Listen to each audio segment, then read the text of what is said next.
কৃষ্ণ বন্ধুরা, এই যে ইন্দ্রাণী ভোগ সন্দেশ এভাবে বন্ধুরা বানাচ্ছি। দেখো কীরকম বানাচ্ছি।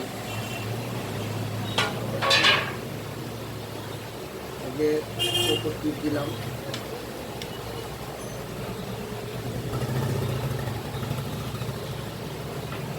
বন্ধুরা ইন্দ্রাণী ভোগ সন্দেশ।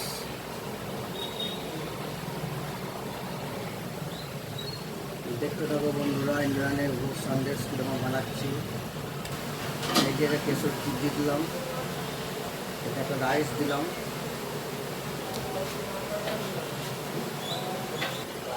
এই যে বন্ধুরা ইন্দ্রাণী ভোগ সন্দেশ সাজানো হয়ে গেছে। ভালো লাগলে বন্ধুরা লাইক কমেন্ট শেয়ার করে দিও। ইন্দ্রাণী ভোগ সন্দেশ।